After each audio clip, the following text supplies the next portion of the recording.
Welcome to another prison story time. That's right, I've been to prison not once, but 2 times. Unfortunately. But I do got a few stories. I got a lot of stories I haven't told and I'm not gonna tell. Some people just speak about anything and everything on here, right? Nah, not me. How many stories does an inmate have if an inmate had stories? That's why I ask myself all the time with some of these people, man. Jeez. It's like never ending, right? Damn, never ending. I swear they gotta be making some of this shit up. But today's story is completely 100% authentic, and it will show you how small of a world prison really is. Not to mention it has everything to do with Mr. Marilyn Manson. I saw a video of old Manson in the courtroom the other day, and I'm gonna make a video dedicated strictly to that, but that's what made me remember this situation, alright?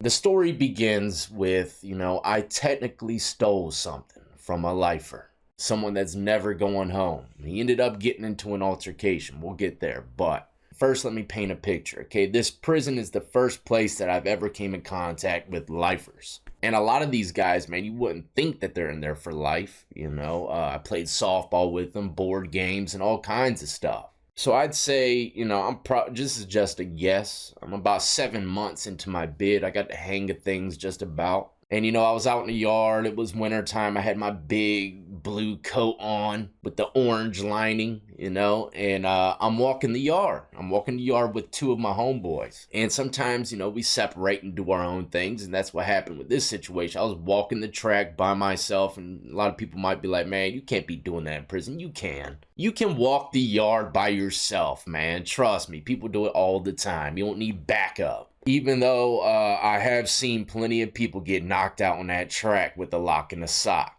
I'll never forget the first time I ever seen it. This was in Reception, Deep Meadows, man. Some amigos had that same blue jacket over their jumper, and they were walking behind this one guy, and all of a sudden one pops his coat up off of his shoulder, whips that lock and a sock around, knocks him clean out right there on the track, back of the head. Face first in the dirt, man, and they just kept on walking like it was nothing. Like a hit and run without even running, man. It was unreal. So it can be dangerous walking that track, especially by yourself, man. You got to keep your eyes in the back of your head sometimes. But, homeboy must have done something to get that, right? He probably had it come, probably ran up a debt or something. If you're minding your P's and Q's, pints and quarts, those of y'all that didn't know, that's what it meant, Back in the day, they used to serve alcohol, pints and quarts, I believe in like England or Scotland or something, so you got to be on your P's and Q's. But anyways, back to the prison where I stole something technically. I'm in there for a few months. I got the hang of everything, and I'm walking the track. There's a basketball court, but there's nobody out there. And right next to that court is where they sharpen the shanks. Now, as I'm looping around, I see a little tussle happening, man. Turns out a fight's breaking out right there in the blind spot. So there was 3 black guys surrounding the white guy, and the white guy had life. Even though all 3 of the guys didn't get into the fight,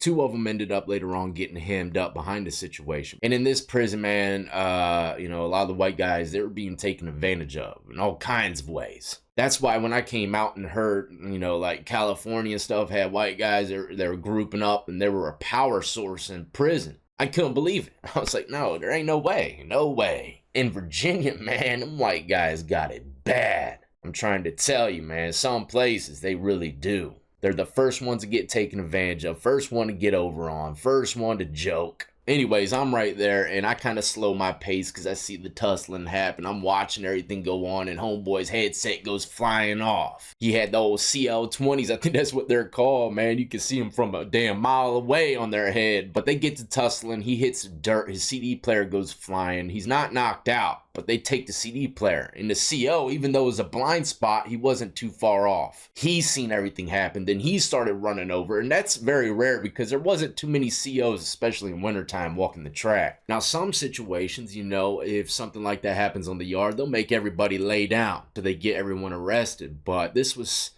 I guess you could say, a minor situation. They didn't lock everybody down. They didn't force everybody back in the building. Everyone just went back to their normal thing once they got that white guy up off the yard. So everything goes back to normal in the yard. Activities moving as normal. And I walk forward. I'm going past the area where they got to tussling. And I see something shimmering on the ground. It's a CD. So I'm like, man, I'm about to scoop up this CD, sell it. It was the homeboys that got in a fight and it must have popped out his damn CD player. They didn't take that. But I knew the guy, even though I didn't have too many interactions with him other than asking him to borrow his Slipknot CD. Some people in prison, if they didn't have certain things, you wouldn't even be talking to them. So the only time I had interactions with this guy was maybe sipping some coffee, playing spades, and asking him to borrow that damn CD. I'd be hitting him up for them AA batteries too sometimes. But anyways, I wouldn't consider him to be my friend. Everybody in prison's always bartering stuff here and there, renting, borrowing, down to the magazines, dirty flicks. If you ain't got it and you want to experience some of the fun, then you'll rent it from them. And he loves Slipknot, so sometimes, man, when I wanted to go work out with that CD, I'd be like, man, look, I'll give you 2 soups, just let me have the CD during the workout session. And then he'd do it, you know, that pissed me off though, man. Like, you probably weren't even gonna listen to it, but you're gonna make me force myself to give you a couple soups to hear it. Ain't nothing like working out in prison with Slipknot. Or Marilyn Manson, man, that'll get you going, right? So I pick up the CD and I find out it's Marilyn Manson. I'm like, dang, got me a fresh CD on the low. Didn't even tell my homeboys because I didn't want them asking me to listen to it. I had a variety of homeboys. Some were gang members, they wouldn't dare listen to Marilyn, and some of them, man, they would love it. Not to mention, they knew the guy that got hit too, probably a little bit more than me. So if I told them I had a CD, they'd probably be like, man, you need to go ahead and ship that back to them somehow. I wasn't trying to do that, right? I was just trying to listen to it. And after, you know, a couple months went past, I was tired of listening. I listened to it so much, I was completely tired of it. So what did I do? I sold that shit. So I sold it, man, to someone that I guess you could say would have no idea about where the CD came from. And the situation probably died off completely. No one's thinking about the CD. No one's thinking about the altercation that happened. But this is how small prison is. The guy that I end up selling the CD to, he was actually going home not too long after I sold it to him. So when he goes home, he ends up giving that CD to someone else. All of his CDs and a boombox and some other stuff he gave to this guy before he left. Now another few months go by, maybe weeks, I can't really remember, but the guy that got into the altercation on the track, he ends up back in the pod. And a lot of people might be asking, you know, why they put him back in the pod with the people that attacked him. Well, those people that attacked him, 2 of them got arrested. Who knows where they went? They weren't in the building no more. Now, the guy that comes back into the pod, keep in mind, he is a lifer, okay? So he knows quite a bit of people in there. And the lifer who got the CD player taken from ends up linking with the guy with all the CDs in the boombox. I wasn't there when it happened, but I'm guessing this is what happened, all right? He picked or went through the CDs, picked which one he wanted to listen to, and realized, oh, that Marilyn Manson one is mine. That's how I'm guessing he ended up seeing his CD again. I wasn't there, but eventually ended up hearing about the situation. In prison, when you walk out in a pod, you see some people arguing and stuff. You might ask your homeboy, do a little fishing. Damn, bro, what's going on? You see what's up? So I'm asking some people, man, what's going on over there? What's going on over there? Well, it turns out the CD was marked. Of course, the lifer marks everything that he owns. And I suggest anybody that goes to prison for a good amount of time do the same thing. Mark your clothes, CD, everything. Put a little scratch in it, something, so you know that puppy's yours. And that's what he did. He marked that Maryland CD, and that's what they started arguing about.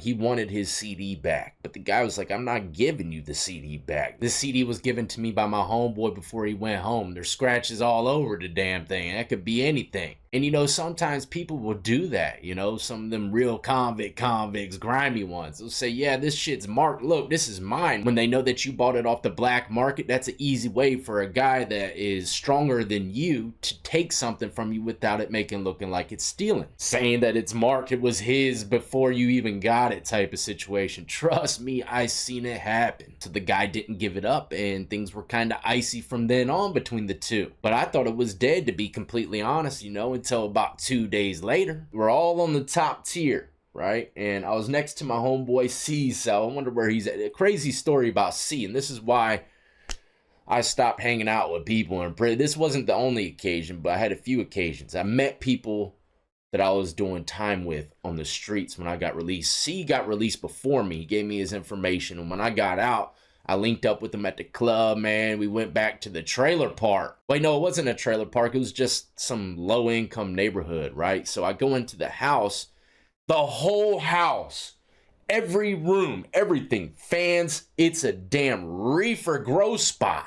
I said, oh, geez, bro, I don't know if I want to be in here. Fresh out of prison, linking up with another convict I did time with, and I'm in a damn grow house in the middle of a neighborhood that I grew up in, right? So I'm like, damn. Next thing you know, actually, believe it or not, that house got raided, man, and it was on the news, and I said to myself, God, they could have been watching me go in there, man, you know? So hanging out with people you did time with might not be the brightest idea.